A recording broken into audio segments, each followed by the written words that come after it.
करते हैं। ये वेदी जो बनाई जाती है वो सम में नहीं होती, विषम में होती है। अच्छा, 11, 21, 51, ये 109, 108 ऐसे होता है। और उसी के अनुसार सभी देवताओं का आह्वान होता है, विसर्जन होता है, पूजा होती है।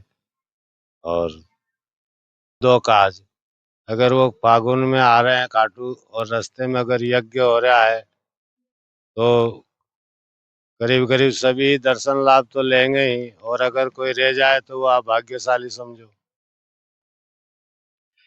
नमस्कार साथियों, आज हम पहुंचे हैं गोविंदगढ़ में, जो पास ही में बलेखन पड़ता है। वहां पर एक गौशाला है। गौशाला का जो नाम है गोलीला धाम है, और यहाँ पर एक बड़े महायज्ञ का आयोजन किया जा रहा है। साथ ही हम बताएं तो इसमें फाल्गुन जो महीना आता है, उसमें लक्खी मेला जो लगता है खाटू श्याम जी का, उसी के साथ साथ यहाँ पर गो सेवार्थ 51 कुंडीय श्री श्याम महायज्ञ का आयोजन किया जा रहा है। ये आयोजन कब से हो रहा है, क्या प्रक्रिया रहने वाली है, साथ ही हमारे साथ सिंगोद हैं, उनसे हम वार्तालाप करते हैं कि यज्ञ क्यों किए जाते हैं, क्या महत्व रहता है, और उससे समाज के जो लोग हैं, हिंदू धर्म के लोग हैं या सभी धर्मों के लोग हैं, उनको क्या लाभ प्राप्त होता है, क्यों यज्ञ किए जाते हैं, हमारी संस्कृति है उसको क्या महत्व दिया जाता है। महाराज जी, सबसे पहले मेरा प्रणाम आपको। सीताराम। महाराज जी, ये जो यज्ञ हो रहा है, इसमें जो तारीख दे रखी है 19 फरवरी से 23 फरवरी, मतलब कितने दिन, 5 दिन का चलने वाला है। 5 दिवसीय। 5 दिवसीय। तो 51 कुंडीय यज्ञ है इसका। मतलब क्या है 51 कुंडीय का? भाई, यज्ञ हवन जो तो आपने जो ये स्थान है गोलीला गौशाला धाम बलेखन, यहीं पर चुनने का क्या महत्व निकला, यहीं पर चुना आपको? ये जो है चोमू से महेश शास्त्री जी हैं, उनकी प्रेरणा से उन्होंने ये सोचा कि गौशाला में यज्ञ कराने से दूसरी जगह से 100 गुना फायदा गौशाला में यज्ञ कराने का फल मिलता है। फल मिलता है। हाँ, जैसे गौशाला से बाहर कराएंगे तो 5% मिलेगा, तो इसमें 50% फल मिलता है। बिल्कुल। दूसरी बात, गौ सेवा हो जाएगी, गौ माता के दर्शन हो जाएगा। आज गायों की दुर्दशा हो रही है, यज्ञ के माध्यम से गौ रक्षा और गौ की सेवा का ही उनका उद्देश्य, और यही माध्यम से यज्ञ कराया जा रहा है। अधिक से अधिक लोगों को फायदा होगा, देख पाएंगे, क्योंकि खाटू श्याम जी में तो बहुत सारे लोग आते हैं, तो वो भी इसका लाभ ले पाएंगे। अभी एक पंथ ये बिल्कुल। महाराज जी, और कौन कौन आ रहे हैं यहाँ पर इस जो श्याम महायज्ञ हो रहा है उसमें? अभी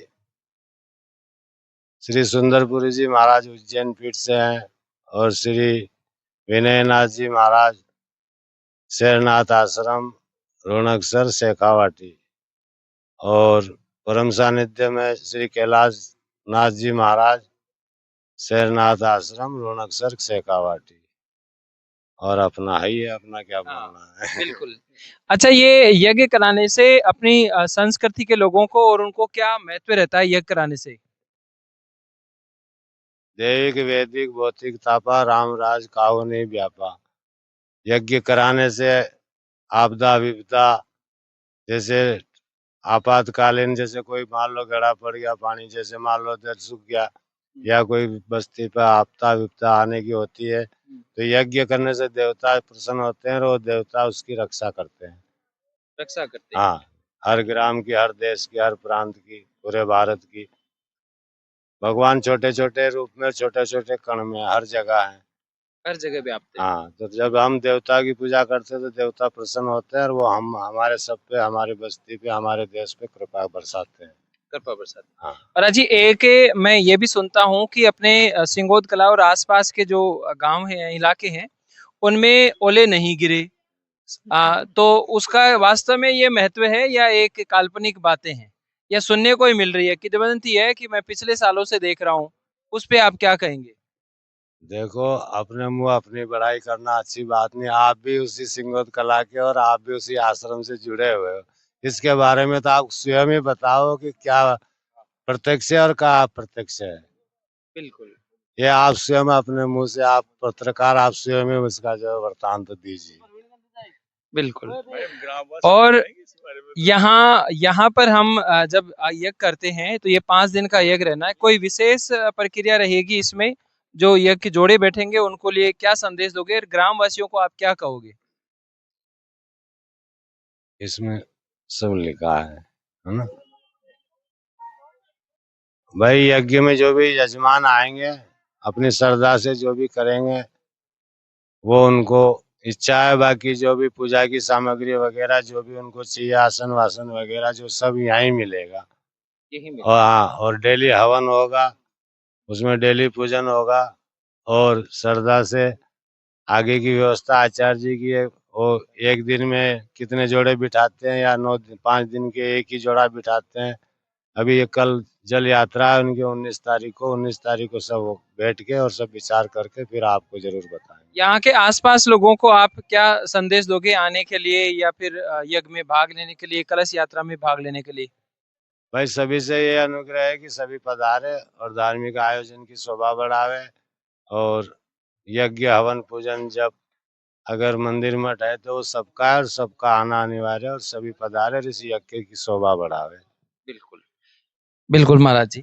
साथ ही अपने ग्रामवासी जो हैं उनसे भी हम वार्तालाप करेंगे। तो सर जो आपने इस यज्ञ के लिए आप क्या कहना चाहोगे जो श्याम यज्ञ हो रहा है उनके लिए? सभी का भला हो, शारीरिक मानसिक भौतिक तात्विक जो भी है ना समस्या है वो सब दूर हो लोगों की, सबका भला हो। सर्वहिताय के ये का आयोजन किया जाता है। और राजू जी की टीम को लिए आप क्या कहोगे? जो इनने प्रयत्न कर रखा है, ये व्यवस्था बना रखी है, इनको भगवान प्रेरणा दे रखी है, उनका भला हो, जनता का भला हो। गौ सेवा हो रही है, गौ सेवा आज के जमाने में इस समय गायों की जो दुर्दशा हो रही है, वास्तव में इनका कार्य सराहनीय है। और वो जो कर रहे हैं वो गौ सेवा करे, उन भगवान इनको भी है ना ऐसे प्रेरणा दे रखी है और सभी को ऐसी प्रेरणा मिले कि गायों का भला हो। ये कहते भी हैं कि सबको ये सेवा का जो आशीर्वाद है भगवान सबको नहीं देता, कुछ कुछ लोगों को है कि ये कर सकता है उन्हीं को देता है। कहने को कहा गया है सकल पदार्थ है जग माही, कर्महीन नर पावत नहीं। अब सब चीजें इस पृथ्वी में बनी हुई है, जिसका भाग्य होता है उसको प्राप्त करता है, जिसको भाग्य नहीं हो नहीं प्राप्त। एक वो मेरा प्रश्न ये था कि वो अपने सिंगोट के आसपास में वो ओले नहीं पड़े, ठीक है, तो उसके लिए आप क्या कहोगे? महाराज जी की कृपा, यज्ञों का महत्व है उसके वजह से या फिर यही हमारी जो है यहाँ पर छूट जाते हैं बाकी सब जगह गिर जाते हैं? बात वास्तविकता ये है कि कृपा महाराज जी की है, क्योंकि पहले भी सिंगो तो वही था, सिंगो तो बदला नहीं। महाराज जी के पदार्पण से, इनके सानिध्य से, इनके आगमन से, इनके चरण पड़े हैं वहां से, तब से है ना गांव का भला हो रहा है। वास्तविक बात है, दो बड़ाई में, सरगोट में, सिमालडा में, आज खेजरोली में वहां पे ओले गिर जाते हैं। और उनके आने के बाद में अब इनके तपस्या का फल है, गांव का है ना जो भला हुआ है, इनकी तपस्या का प्रताप ही है। वास्तविकता यह है कि इनका तप था, उनका जो उसी का फल है ना जो हमें मिल रहा है, हम इनसे अनुग्रहित हो रहे हैं। और इनके आने के बाद हम तो जानते ही नहीं थे कि यज्ञ क्या होता है, कैसे क्या होते हैं। हमने तो 109 कुंड के इतने बड़े बड़े आयोजन यज्ञ हुए हैं, हम तो इतना यज्ञ का नाम सुना था कि जग, वो भी बचपन में सुना जग हो रहा है। अब जग यज्ञ भी नहीं बोलते थे, जग हो रहा है। अब वो ना जाना भाई यज्ञ होता है, महायज्ञ ये होता है, यज्ञ ये होता है। हमारे गांव के लोग है ना, ये बचपन में हम पढ़ते थे तो पढ़ते थे कुंभ महाकुंभ पढ़ते ही थे। बाकी आज स्थिति ये है कि शायद ही हमारे गांव के कोई बच्चा हो जो जिनने चारों कुंभ नहीं की हो इनके साथ, क्योंकि वहां पे हमारा अखाड़ा लगता है, अखाड़ महाराज का अखाड़ा लगता है। अखाड़े में रहने की मेन बात है, सबसे मोटी बात है कि यज्ञ में जाओगे तो रहने की व्यवस्था नहीं मिलती, खाना तो सबसे मिल जाता है, महाराज के अखाड़े में ना वहां पे रुकने की व्यवस्था मिलती है। क्यों? तब वहां ना जो लोगों ने ना वहां पहुंच करके ना अभी भी ना जो 144 साल के बाद में ये कुंभ आया है वहां पे प्रयागराज में, और बहुत से लोग हमारे गांव के पहुंचे, आनंद लिया। तो 19 फरवरी से 23 फरवरी तक ये यज्ञ हो रहा है। जो भी भक्तगण ये इसका लाभ प्राप्त करना चाहता है वो जरूर पधारें।